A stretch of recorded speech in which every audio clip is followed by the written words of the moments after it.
शुरुआत कर लेते हैं इस क्यूरियोसिटी से फैंस की कि क्या प्लेइंग 11 में कोई चेंजेस आपको दिखाई दे रहे हैं और क्या जरूरत है भी बदलाव करने की? शायद वो नहीं होगी, जरूरत नहीं होगी, क्योंकि आपने पहले ही डिसाइड किया हुआ है कि आप हार्दिक पांड्या के साथ जाएंगे। हार्दिक पांड्या नहीं होंगे तो मेरा ये प्लेयर रहेगा, और अब वो चीजें सेट है। और अब तो ये भी है कि हार्दिक पांड्या चलिए 1 या 2 मैच के लिए नहीं होंगे। कल एक खबर आई थी कि वो नेट्स में बैटिंग कर रहे हैं और जिम उन्होंने स्टार्ट कर दिया है।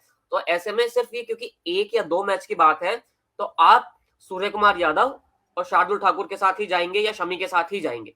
तो ये एकदम बेस्ट है कि आपके लिए एकदम चीजें तैयार है, क्योंकि सिर्फ 1 या 2 मैच की बात है।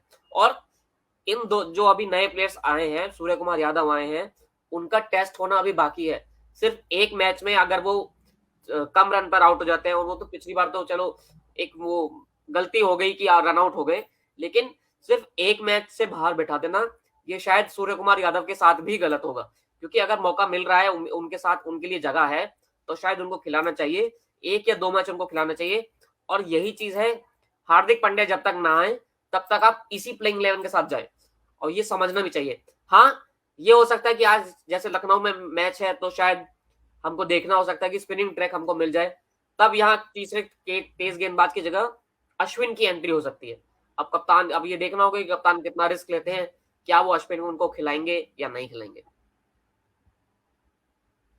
बिल्कुल ऐसी चर्चा कल तक थी, लेकिन अभी मैं कल किसी से बात कर रहा था वहां लखनऊ में, एक साथी रिपोर्टर हैं जो वहां गए हुए हैं, तो उन्होंने कहा कि नहीं, ये पिच दूसरी है और इस पिच पर शायद उस तरह से कोई बदलाव की जरूरत ना पड़े, और इसलिए इसलिए शायद भारतीय टीम चाहे कि वो कोई बदलाव ना करे और उसी उसी कॉम्बिनेशन के साथ उतरे जिस कॉम्बिनेशन के साथ वो पिछले मैच में गई थी। हाँ, ये जरूर है कि अश्विन के रोल को लेकर रोहित शर्मा बहुत सतर्क होंगे। उनको भी पता है कि वो अश्विन को कब इस्तेमाल करेंगे, कहां इस्तेमाल करेंगे। मुझे अभी कम से कम 1-2 मैचेस में अश्विन का बहुत क्रूशियल रोल दिखाई देता है। वो कब होगा, किस मैच में होगा, ये सब कुछ तय करना रोहित रोहित शर्मा के हाथ में, और निश्चित तौर पर बहुत सोच समझ के तय करेंगे। रही बात, दो चीजों पर बात कर लेते हैं। एक तो आपने कहा सूर्य कुमार यादव पिछले मैच में रन आउट हो गए थे। अब जिस तरह के वो खिलाड़ी हैं, जिस कैलिबर के वो खिलाड़ी हैं, जिस तरह की सोच के साथ, जिस तरह के विश्वास के साथ उनको वनडे फॉर्मेट में कंटिन्यू किया गया, और फिर जिस तरह से लास्ट के कुछ वनडेयर्स उन्होंने खेले जहां पहली 10 गेंदों पर उन्होंने पूरा प्रॉपर इंतजार किया, इस बात को जांचा कि गेंद बल्ले के मिडिल में आ रही है कि नहीं आ रही है। जब जांच लिया कि हाँ आ रही है, तब उन्होंने अपने वही नियमित शॉट्स खेले जिसको फिर रोकना असंभव हो जाता है, जिसको फिर आपको जहां फील्डर लगाना हो आप लगा लीजिए। वो फिर वहीं पर मारते हैं गेंद को जहां पर फील्डर नहीं है, और वहां पे वो कैसे मारेंगे इसको वो अपनी पहले 10 गेंदों में चेक कर चुके होते हैं। इसलिए मुझे लगता है कि अभी वो जो लेंस होता है क्रिटिसिज्म वाला, उससे दूर रखना चाहिए सूर्य कुमार यादव को। अभी आप उनको मौका देंगे ही देंगे। बिल्कुल, और क्योंकि अभी इस टूर्नामेंट में उन्होंने एक ही मैच खेला, उसके उसमें भी वो रन आउट हो गए। उसके बाद आप ये चाहेंगे कि एक ऐसा प्लेयर हमारे पास हो जो आखिर में आकर सारा गेम बदल सके, उसमें ऐसा मादा हो। और सूर्य कुमार यादव का खौफ है, किसी भी इंटरनेशनल टीम के सामने आप जाएंगे तो सूर्य कुमार यादव का खौफ है, क्योंकि हमने देखा है कि इस वर्ल्ड कप में किस तरह आखिरी के ओवर्स में मैच बदल रहे हैं, किस तरह रन तेजी से बन रहे हैं।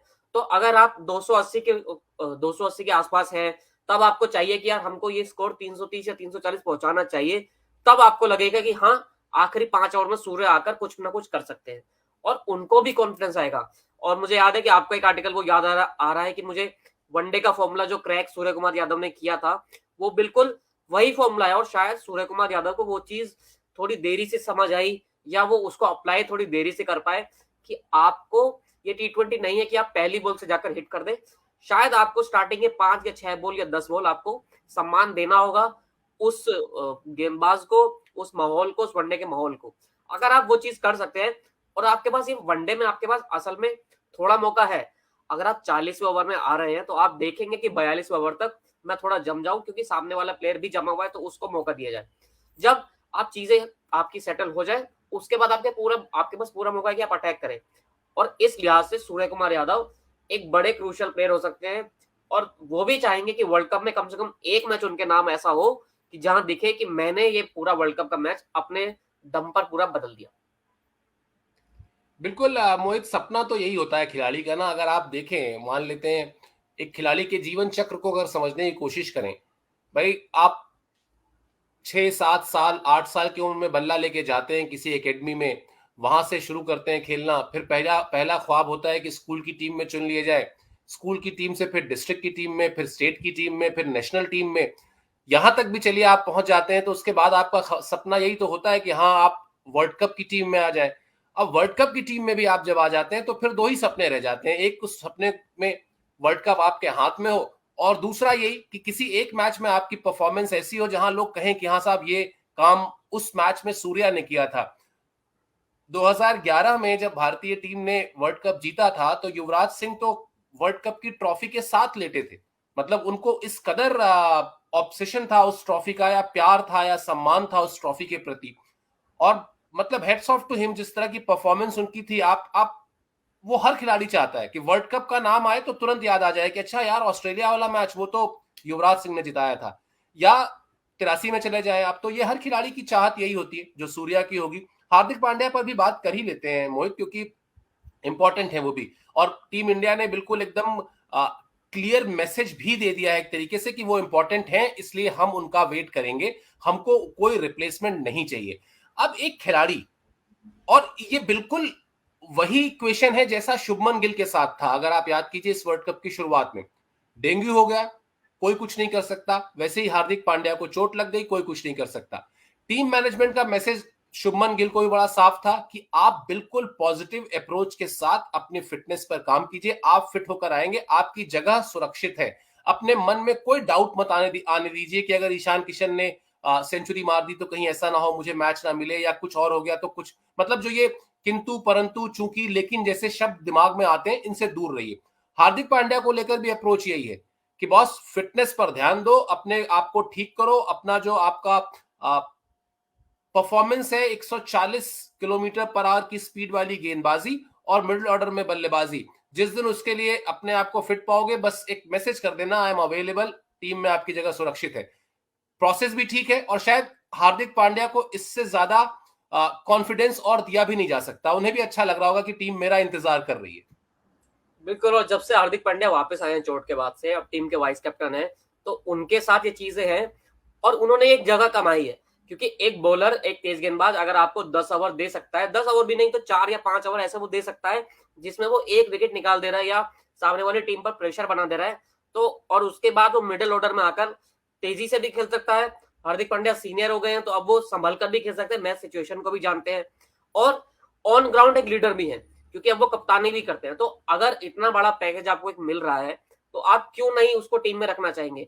और बिल्कुल ये जरूरी है कि किसी प्लेयर को ऐसा कॉन्फिडेंस दिया जाए कि भाई तुम चिंता मत करो, तुम जैसे ही कहोगे, और जैसे आपने बिल्कुल सही कहा कि मैसेज कर देना, तुम्हारी जगह एकदम पूरी फिट है। तो ये कॉन्फिडेंस देना बहुत जरूरी है। और वर्ल्ड कप में इससे बड़ा कॉन्फिडेंस क्या होगा कि अगर मुझे हल्का सा बुखार हो जाए या मुझे चोट लग जाए और मेरे को ठीक होने का इससे बड़ा मोटिवेशन क्या होगा कि मुझे वापस जाके वर्ल्ड कप खेलना है। और हार्दिक पांड्या बिल्कुल, हर टीम, विरोधी टीम भी उनके लिए तैयार हो रही होगी और अच्छा होगा कि अब उनको पूरा रेस्ट दिया जाए। एक मैच चाहे फिर वो कि जैसे शुभमन गिल के साथ हुआ कि एक मैच भले ही देर से वो आए लेकिन पूरी तरह तैयार होकर आए। और अब शायद चीजें ये लग रही हैं कि वो शायद सीधा सेमीफाइनल में भी हमको दिख सकते हैं। उसके पहले अगर वो अफ्रीका मैच में अगर दिख जाए या उससे पहले कोई एक मैच में दिख जाए तो शायद वो अच्छा होगा टीम के लिए भी और उनके भी रंग में आने के लिए। लेकिन हार्दिक पांड्या एक ऐसा प्लेयर है जो आपको कभी भी आप उस पर भरोसा कर सकते हैं। जो फिनिशिंग टच आपको चाहिए अंत में कि जडेजा के साथ एक बंदा खड़ा हो जो आखिर तक मैच को ले जाए, तो हार्दिक पांड्या उसके लिए ये है जो एक एंकर इनिंग भी खेल सकते हैं और जो बड़े शॉट्स भी आपको जरूरत के हिसाब से लगा सकते हैं। बिल्कुल, और भावी कप्तान है भाई टीम के। आप कहीं ना कहीं देखिए, अभी तक उनकी ताजपोशी नहीं हुई है उस तरह से जिस तरह की ताजपोशी वो डिजर्व करते हैं T20 में। मतलब अब असल में इस विश्व कप के बाद बहुत सारी चीजें साफ होंगी। T20 विराट कोहली नहीं खेलते, रोहित शर्मा नहीं खेलते, कप्तानी हार्दिक पांड्या करते हैं। लेकिन ना तो विराट कोहली ना ही रोहित शर्मा ने कहा है ऑफिशियली कि हम अब T20 नहीं खेलेंगे भारत के लिए। तो बीसीसीआई के मन में ये वर्ल्ड कप एक तरीके से एक ऐसा टूर्नामेंट है जिसके बाद बहुत सारी चीजों पे तस्वीर साफ करनी है। उनको ये साफ करना पड़ेगा, बीसीसीआई साफ करेगी कि टी20 में क्या अब ये दोनों नहीं खेलेंगे और हार्दिक पांड्या ही कप्तान होंगे, और प्लस जो वनडेज में उनको कप्तानी बीच बीच में कराई गई है उनकी प्रॉपर ताजपोशी होगी या अभी रोहित शर्मा के साथ ही जाएंगे, ये सब कुछ अभी देखा जाएगा और बड़ा दिलचस्प भी होगा।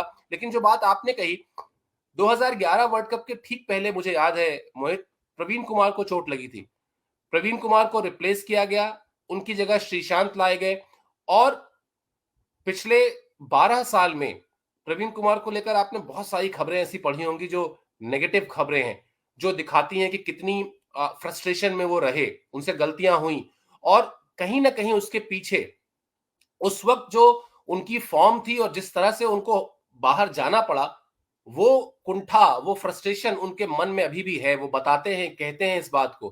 क्यों? क्योंकि आप 4 साल तक मेहनत करते हैं और 4 साल में अपनी परफॉर्मेंस में, अपनी फिटनेस के पीक पर पहुंचते हैं, और वहां पर जाकर एक छोटी सी कोई घटना ऐसी होती है, कोई चोट लग जाती है, कोई इंजरी हो जाती है, उस वक्त अगर आपको थोड़ा सा सपोर्ट मिल जाए टीम से कि अच्छा ठीक है, चलो जो अभी हुआ, जो इस टीम ने किया कि ठीक है, हम भाई आप देखिए धीरे धीरे हार्दिक पांड्या को बाहर बैठे आज 10 दिन हो जाएंगे। 10 दिन पहले 19 तारीख को उनको चोट लगी थी। 10 दिन में तो 10 मिनट का काम है रिप्लेसमेंट मांगना, एक 10 मिनट का भी नहीं, एक ईमेल करना होता है आईसीसी की टेक्निकल कमेटी को कि चोट लग गई है, हम मोहित को, शिवेन को चोट लग गई है, मोहित को वापस लेके आ रहे हैं। आईसीसी टेक्निकल कमेटी कहती है अप्रूव्ड, लेकिन नहीं किया भारतीय टीम ने कहा नहीं, हमको कोई बात नहीं, हम रहेंगे। तो ये एक सेटल्ड यूनिट के लिए बहुत जरूरी भी है।